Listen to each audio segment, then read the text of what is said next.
the new Miss Universe is...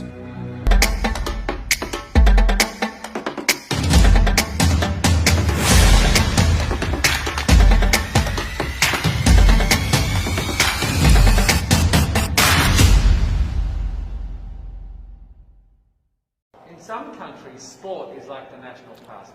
That's But in true. the Philippines, some might say that pageantry is the pastime. That's true. You know what? In the Philippines, we have pageants all over the places. Yes, we have pageants in the barangay, in school, national, local. That's why we really love Miss Universe. It's like it's giving pride and putting the Philippines back on the pedestal. That's why there's an added pressure as a candidate coming from a pageant-loving country. But it's a good pressure. I always look up to our former Miss Universe Philippines. They really did well in the competition.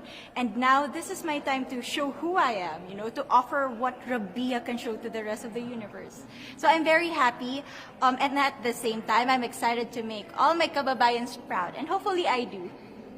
You know, when I was a young girl, I used to watch Miss Universe on the television, and I thought, it's so far, it's so big, I can never get there. But to actually be here right now, knowing that in just a couple of days I'll be on that stage, whew, I'm just so incredibly happy, and to be representing for my home country, Thailand. I'm in awe, I'm in shock, and it's the best feeling in the world. I'm so blessed to be here. And I cannot wait to be on that stage and really perform and make my country proud. Why do you think it is that the Philippines love pageants? They have appreciation for beauty. We do love pageant because we used to think that we wanted to be included in the world, I have to be honest, in the Philippines, my skin color used to be not the standard of beauty. I was obsessed whitening my skin because these are the kinds of beauty queen we see on the mainstream. But things were different now. That's why I'm very proud to be a morena. In the Philippines, we call it morena. It's brown skin girl. And to be able to represent, my color, my identity as a true Filipina. Well, first of all, congratulations. How does it feel to be here? Thank you. It feels amazing. I cannot believe that I'm here. With the COVID situation, I'm so glad that we're all here and that there's so many girls that are able to be a part of this competition. And what it makes me realize is that the world isn't that big. When you see all the girls in the auditorium together from different countries, and everyone is so nice and so lovely, they're so warm. And I can't wait to get to know everyone. And also it's so unique to see that everyone was born into such different cultures, different languages, but we're all here together to tell our stories. Tell me about your journey to being crowned Miss Philippines. In a world that, in a country I should say, that loves pageants. That must have been a very intense process. Tell me about, your journey to being Miss Philippines. Well, my journey was crazy. You know what? I started to be a dark horse. Nobody noticed me. Nobody knows I was in the competition up until the preliminary and the coronation night. And when I won, I received different comments. Of course, there were people who didn't expect me to do well, who think that I cheated. That's why I need to redeem myself in Miss Universe. I really need to do well in this competition. And the thing is, I love pressure. I love criticism. I get better every day with that.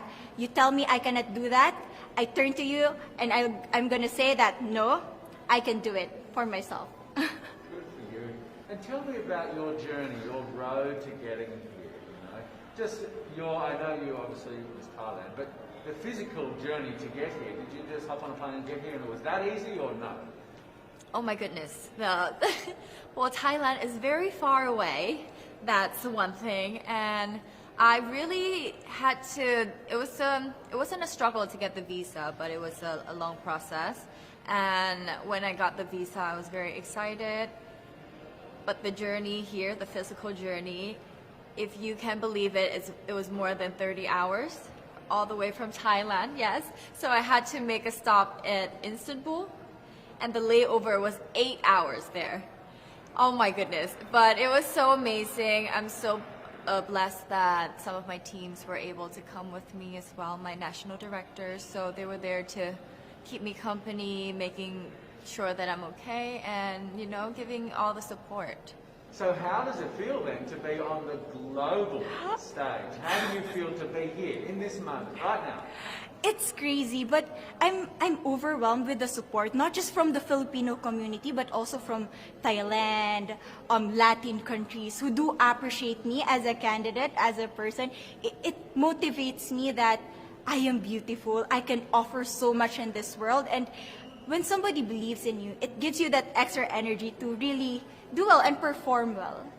And in a world of COVID where you can't have family and friends, you know, come with you potentially, Yes. how important is that support here on the ground? How important is it to know that, you know, people at home are behind you? Oh my, it's absolutely everything.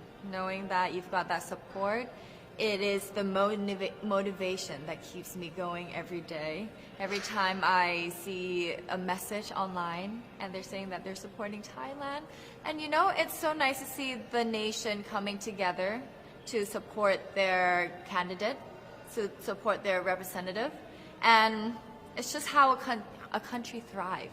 Because we cannot thrive alone, we have to move forward together. Yeah. So, do you have a sense with the girls, all of the girls competing, you're competing, but is there a sense of camaraderie with all of the girls? Is there like a real spirit to, you know, sort of motivate each other to do better? You know what? I have a different idea about Miss Universe. I thought it's gonna be very competitive, in a healthy way, well, of course. But now I can see every girl helping each other, from fixing those hairs, from trying to zip up those outfits. It speaks of the closeness and the kind of camaraderie that we want to have. The goal of Miss Universe is not just to crown one girl, but also to build a genuine and long-lasting friendships among us. I believe, though, that there are some super fans that did make it here. Can you tell me about those super fans that are just out there? Oh, they are so amazing. Every time I come down, they would be screaming, Thailand, Thailand, Thailand. We came down here at 7:30 in the morning and they're already there. I think they're camping out there. But they've been so supportive, and I actually know quite a few of them. Some of them are big YouTubers in Thailand and flew all the way here just for the competition. But you know, pageantry is so big in my home country, and it's almost like a national sport. So the whole country gets behind it. They're very supportive, you know, and they're just right behind you. And I just want to say thank you to them for being here. I know that not a lot of people were able to be here, but I want to say thank you, because every time I walk down and I hear Thailand, it makes me smile. It puts a smile on my face, and it makes me want to make my day better. I want to go better, and I want to go in with 100% to do whatever it takes. Wonderful. Would you say within the Miss Universe world, the contestants, is there a sisterhood? Are you sisters? There is sisterhood. I can say I was able to talk to different representatives from different backgrounds, different cultures. And despite our differences, there's so much to be highlighted in what binds us together.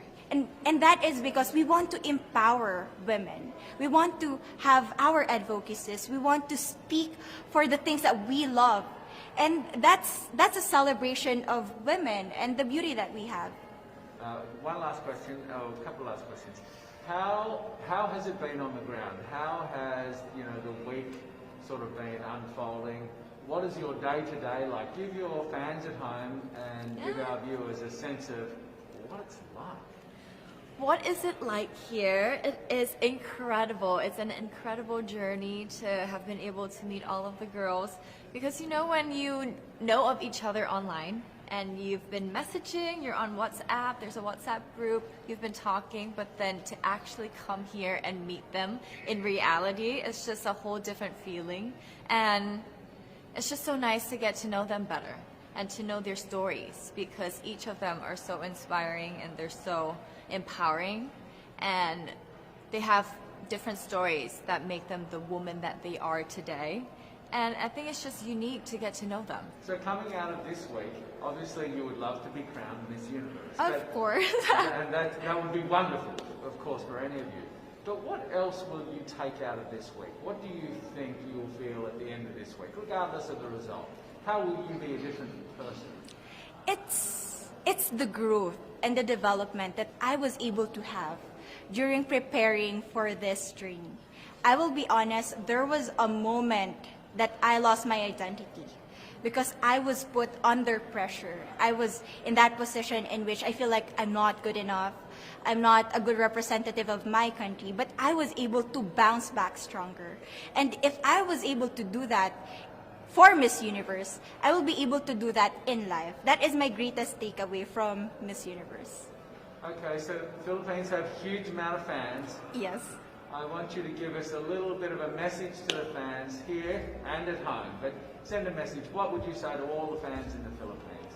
To all my fans from the Philippines and from all over the world, maraming salamat po. Thank you so much for loving me and for believing in me. It means a lot to somebody who is so naive in this industry, who has no idea how to become a beauty queen on the first day of my journey. But because of your love and support, I was able to be the woman that I am today. And regardless of the result, I may or